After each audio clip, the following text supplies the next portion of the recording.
So good morning everyone, welcome to newspaper decoded. आज हम अपना 21 दिसंबर का द हिंदू न्यूज़पेपर देख लेते हैं। तो जो फर्स्ट न्यूज़ है यहाँ पे, US wants India's nuclear norms globally aligned. तो यहाँ पर जो शांति बिल आया, शांति बिल का जो फुल फॉर्म है sustainable harnessing advancement of nuclear energy for transforming India. तो इस बिल से जो प्राइवेट कंपनीज हैं, चाहे इंडियन हो चाहे फॉरेन कंपनीज हो, उनको न्यूक्लियर सेक्टर में एंट्री दी गई। तो इस बिल से प्राइवेट कंपनीज को न्यूक्लियर सेक्टर में एंट्री मिलती है, और जो ऑपरेटर्स की जो लाइबिलिटी है वो मैक्सिमम 3,000 करोड़ तक जो है लिमिट की गई। और जो सप्लायर्स हैं, उनको उनकी जो लाइबिलिटी है लार्जली जो है वो रिमूव की गई है। तो गवर्नमेंट का कहना है कि जो है इससे फॉरेन इन्वेस्टमेंट और न्यूक्लियर टेक्नोलॉजी इंडिया आ सकती है। तो यहाँ पे हुआ क्या है कि अब ये बिल पास होने के 2 दिन बाद एक इम्पॉर्टेंट इंटरनेशनल डेवलपमेंट हुआ, जिसमें कि डोनाल्ड ट्रंप ने यूएस का जो नेशनल डिफेंस ऑथराइजेशन एक्ट है, उसको साइन कर दिया, और जिसमें इंडिया के न्यूक्लियर लायबिलिटी रूल्स को इंटरनेशनल नॉर्म्स के साथ अलाइन करने की बात कही गई है। और ये जो एक्ट है हर साल पास होता है, और इससे जो है यूएस का डिफेंस बजट और पॉलिसीज जो है वो डिसाइड होता है। तो ये एक्ट 2026 वर्जन में स्पेसिफिकली इसके बोला गया है कि यूएस और इंडिया के बीच में एक स्ट्रैटेजिक डायलॉग के अंडर एक जॉइंट मैकेनिज्म बनाया जाए, जो कि 2008 का जो इंडिया और यूएस का सिविल न्यूक्लियर डील है, उसके इम्प्लीमेंटेशन और जो इंडिया के न्यूक्लियर लायबिलिटी फ्रेमवर्क, उसको दोनों को रिव्यू करे। तो ये पहली बार है 2016 के बाद, जब जो है इस एक्ट में इंडिया का जिक्र न्यूक्लियर सिविल लायबिलिटी के कॉन्टेक्स्ट में हुआ है। फिर जो नेक्स्ट है यहाँ पे, why does the government want to replace MG NREGA. तो यहाँ पे बोलते हैं कि 18 दिसंबर को पार्लियामेंट ने विकसित भारत गारंटी फॉर रोजगार एंड आजीविका मिशन बिल पास कर दिया, जो कि एमजी नरेगा एक्ट जो है 2005 का उसको रिप्लेस करता है। और इस बिल को लेकर ऑपोजिशन और सिविल सोसाइटीज ने प्रोटेस्ट किया, और गवर्नमेंट पर बिना जो है प्रॉपर कंसल्टेशन के लॉ को पास करने का आरोप लगाया। तो एमजी नरेगा बेसिकली 2000 जो 5 में इसकी हिस्ट्री देखें तो 2005 में इस एक्ट को पास किया गया था, और 2009 के बाद इसका नाम जो है Mahatma Gandhi national rural employment guarantee act रखा गया, और इसके डिज़ाइन में जो है सिविल सोसाइटीज़ का बड़ा रोल रहा। तो एमजी नरेगा की जो सबसे बड़ी खासियत थी कि ये बेसिकली यूनिवर्सल और डिमांड ड्रिवन स्कीम थी, और जिसमें कि हर रूरल हाउसहोल्ड को 100 दिन का काम जो है मांगने का लीगल राइट था, और बिना जो है बीपीएल या कास्ट बेस्ड रेस्ट्रिक्शन के जो है काम कोई भी मांग सकता था। और आज लगभग जो है 12.6 करोड़ वर्कर इस पर जो है डिपेंड करते हैं, जिसमें कि 58% वुमेन है, और एससी एसटी का शेयर लगभग 35% है। कोविड के टाइम पर भी जो है माइग्रेशन रोकने में और रूरल इकोनॉमी को सपोर्ट करने में मेजर रोल प्ले किया। तो गवर्नमेंट का कहना है कि जो एमजी नरेगा में करप्शन और जो मिसयूज़ है वो काफ़ी था। तो rural development minister Shivraj Singh Chouhan ji ने ये जो है बात पार्लियामेंट में रखी, लेकिन क्रिटिक्स कहते हैं कि ये जो है इम्प्लीमेंटेशन का इशू था, क्योंकि जो है स्कीम में ऑलरेडी स्ट्रॉन्ग सोशल ऑडिट और जो आईटी बेस्ड ट्रांसपेरेंसी सिस्टम जो है वो एग्जिस्ट करता था। और जो नया जो बिल है, ये बेसिकली इसमें डिमांड ड्रिवन मॉडल को ख़त्म करके सप्लाई ड्रिवन अप्रोच लाया गया है, और अब काम जो है वो फिक्स्ड बजट के अंदर मिलेगा। सेंटर डिसाइड करेगा कौन से रूरल एरियाज़ कवर होंगे, कौन से नहीं होंगे। तो वर्क डेज़ को भी 100 दिन से बढ़ा के 125 दिन कर दिया गया है। लेकिन स्टेट्स का जो फाइनेंशियल बर्डन है वो काफ़ी बढ़ गया है, जिसमें कि अब उनको 60:40 के रेशियो में शेयर करना पड़ेगा। और नॉर्थ ईस्टर्न स्टेट्स के लिए 90:10 है, हिमालयन स्टेट्स और नॉर्थ ईस्टर्न स्टेट्स के लिए। साथ ही में जो है सेंटर को ज़्यादा कंट्रोल भी मिल गया है। पीक एग्रीकल्चरल सीजन है, अगर उसमें स्कीम को टेम्परेरी जो है पॉज करने का जो प्रोविज़न है वो भी ऐड किया गया है। तो ओवरऑल ये बिल बोलते हैं कि जो है रूरल एम्प्लॉयमेंट का जो नेचर है उसको फंडामेंटली जो है वो चेंज करता है या करने जा रहा है। फिर जो नेक्स्ट है यहाँ पे, will the new act aid India's nuclear development. तो पार्लियामेंट ने यहाँ पर बोलते हैं कि जो शांति एक्ट है उसको एनफोर्स कर दिया, जिससे कि जो एटॉमिक एनर्जी एक्ट है और जो civil liability nuclear damage act है 2010 का, वो रिपील हो गए हैं। और इस लॉ में जो है मेन एम है कि इंडिया का जो न्यूक्लियर सेक्टर है उसको प्राइवेट कंपनीज और जो फॉरेन इन्वेस्टमेंट के लिए ओपन किया जाए। तो अभी तक सिर्फ जो है पब्लिक सेक्टर ही न्यूक्लियर प्लांट्स जो है बना और ऑपरेट कर सकते थे। गवर्नमेंट का टारगेट है 2047 तक न्यूक्लियर कैपेसिटी वो है 8.8 गीगावाट से 100 गीगावाट तक ले जाना 2047 तक। तो शांति एक्ट का सबसे बड़ा चेंज जो है वो न्यूक्लियर लायबिलिटी में है। पहले अगर एक्सीडेंट सप्लायर के फॉल्टी इक्विपमेंट्स की वजह से होता था, तो ऑपरेटर जो है वो सप्लायर से कंपनसेशन क्लेम कर सकता था। अब ये क्लॉज हटा दिया गया है, और जिसमें कि फॉरेन जो रिएक्टर सप्लायर्स हैं, वो खासकर यूएस और जो फ्रांस के हैं, उनका लायबिलिटी रिस्क जो है वो कम कर दिया गया है, यानी इनसे लायबिलिटी जो है वो उतना नहीं क्लेम कर सकते। तो इसी वजह से पहले वो इंडिया आने से हिचकिचाते थे, और अभी क्या है कि अब ये ज़्यादा इंडिया में इनको आने में ईज़ होगा। तो नए एक्ट में जो ऑपरेटर लायबिलिटी कैप है उसको जो है ग्रेडेड बना दिया गया है, यानी कि जो ऑपरेटर का लायबिलिटी होता है बड़े प्लांट्स पर जो है 3000 करोड़ तक जो है लिमिट कर दिया गया है। 3000 करोड़ तक लायबिलिटी उन पर डाल सकते हैं किसी एक्सीडेंट के लिए, और छोटे जो प्लांट्स हैं उन पे 100 करोड़ तक लायबिलिटी फिक्स की गई है।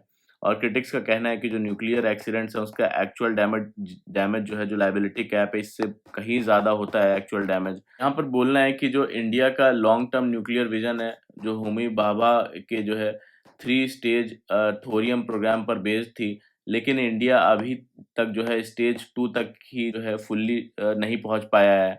और जो फास्ट ब्रीडर रिएक्टर हैं उसमें डिले होना और यूरेनियम की कमी होना, दोनों की वजह से इंडिया में अब जो है स्मॉल मॉड्यूल रिएक्टर्स पर ज़्यादा डिपेंडेंट हो रहा है।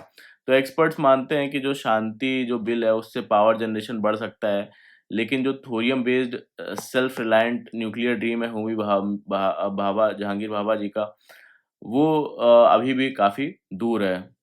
फिर जो नेक्स्ट है यहाँ पे, where does India stand on child marriage. तो यहाँ पे यूनियन गवर्नमेंट ने बोलते हैं कि जो है बाल विवाह मुक्त भारत अभियान की जो पहली एनिवर्सरी है उसके 100 दिन, उस पे जो है 100 दिन का अवेयरनेस कैंपेन जो है लॉन्च किया है, और जिसका गोल है कि 2030 तक चाइल्ड मैरिजेस को ख़त्म करना, जो इंडिया का यूएन को कमिटमेंट भी है। तो ग्लोबली चाइल्ड मैरिजेस को एंड करना यूएन सस्टेनेबल डेवलपमेंट गोल जो है 5 का टारगेट भी है।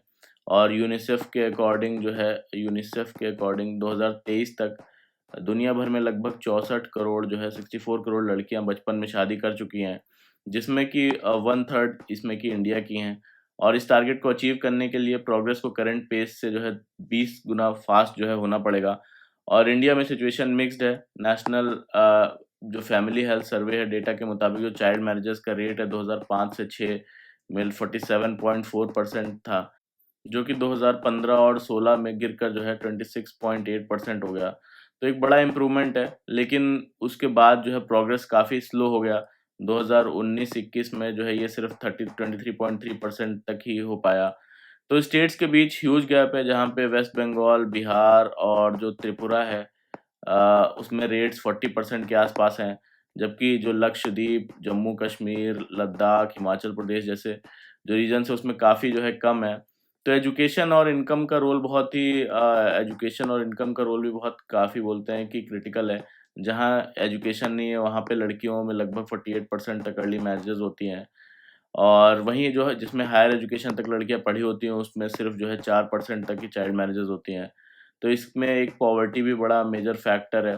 गवर्नमेंट ने child marriage prevention officers, legal officers, Beti Bachao Beti Padhao, लाडली स्कीम जैसे स्टेप्स जो है वो सब लिए हैं। साथ ही मैरिज एज 18 से 21 साल करने का प्रपोजल है।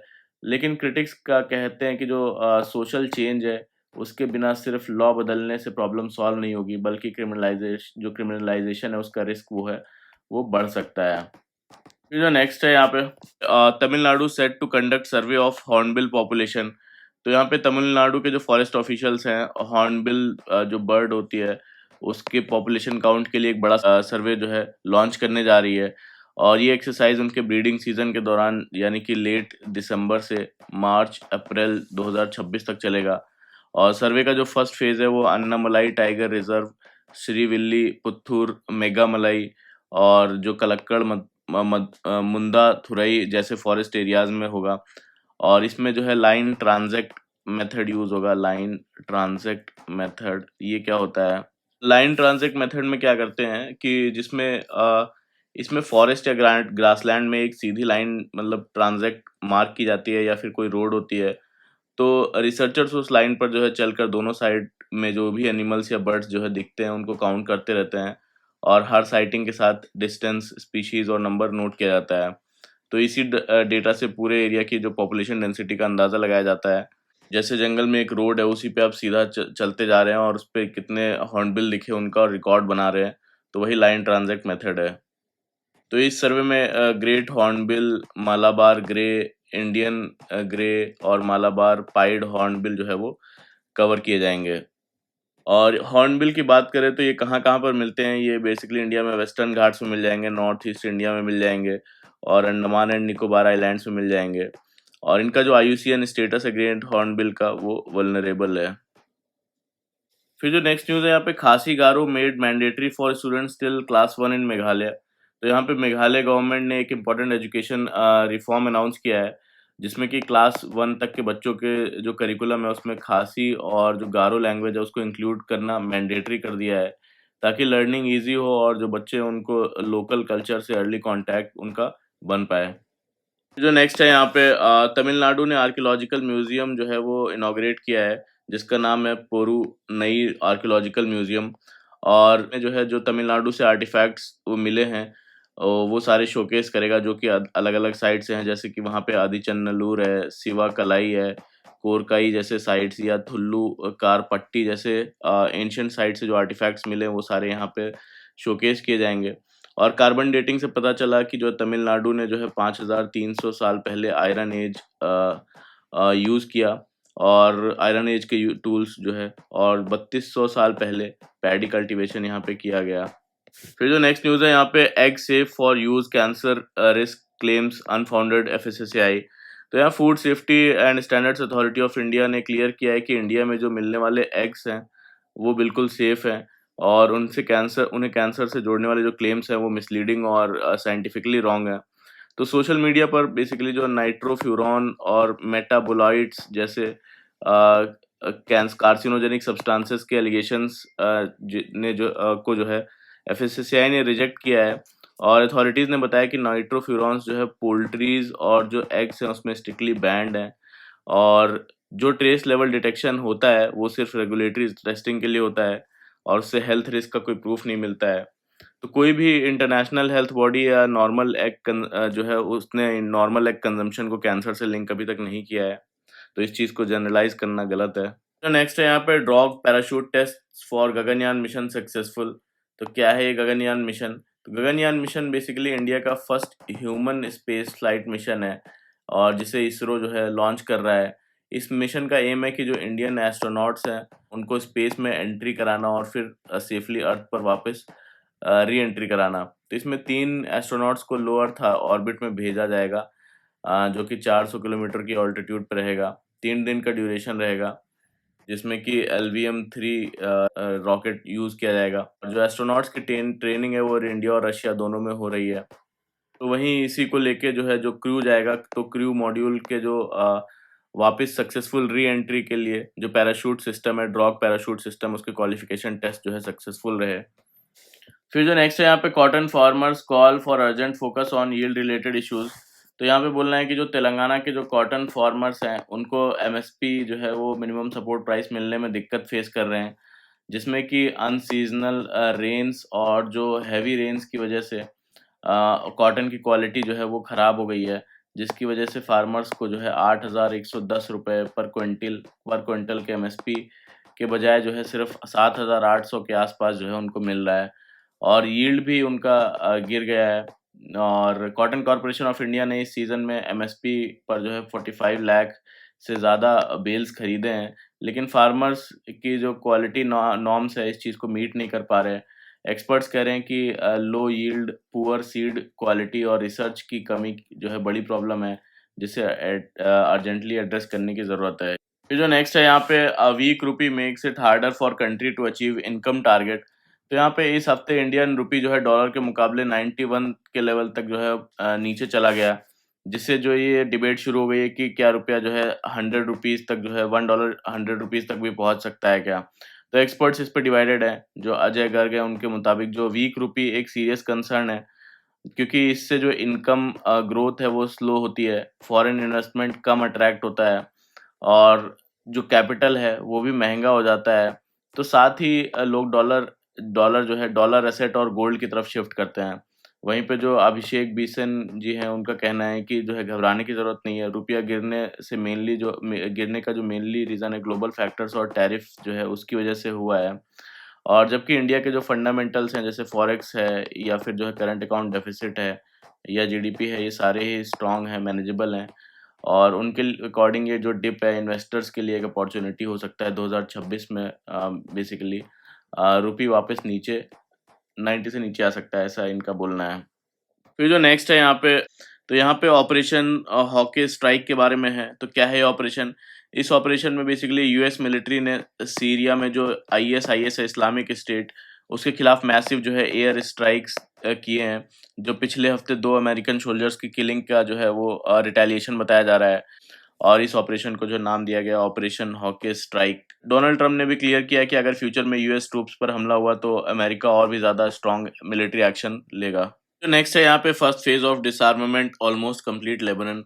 तो लेबनान के जो प्राइम मिनिस्टर हैं उन्होंने कहा है कि जो हिजबुल्लाह है उसको लितानी रिवर के साउथ एरिया में डिसआर्मामेंट करने का प्रोसेस लगभग जो है कंप्लीट होने वाला है और ये स्टेप बेसिकली जो इजराइल और हिजबुल्लाह का जो सीज फायर है उसकी एक की कंडीशन भी थी जो US backed cease fire agreement है और इस एग्रीमेंट के तहत जो लेबनान को साल के एंड तक जो आर्म्स पर स्टेट मोनोपोली इस्टेब्लिश करनी है। तो फर्स्ट फेज में लितानी जो रिवर है उसके साउथ एरिया पर फोकस किया जा रहा है और नेक्स्ट फेज में जो है नॉर्थ फेज की तैयारी की जा रही है। लेकिन ग्राउंड पर टेंशन्स अभी भी हैं। इजराइल ने वायलेशंस के एलिगेशंस लगाए हैं इस सीज़फायर के, जबकि हिजबुल्लाह का कहना है कि जब तक इजरायली एयर स्ट्राइक्स जारी हैं डिसआर्मामेंट काफ़ी रिस्की हो सकता है। ओवरऑल ये प्रोसेस जो है लेबनान की जो इंटरनल स्टेबिलिटी है और रीजनल सिक्योरिटी के लिए काफ़ी क्रूशियल माना जा रहा है। तो ये था पूरा आज का हमारा द हिंदू का न्यूज़ डिस्कशन। कैसा लगा कमेंट करके बताइएगा प्लीज़ और लाइक करिएगा मेरा वीडियो, कमेंट करके बताइए कैसा लगा, सब्सक्राइब भी कर लीजिएगा मेरा चैनल और अपने फ्रेंड्स के साथ जो है शेयर भी किया करिए। Thank you very much for the discussion.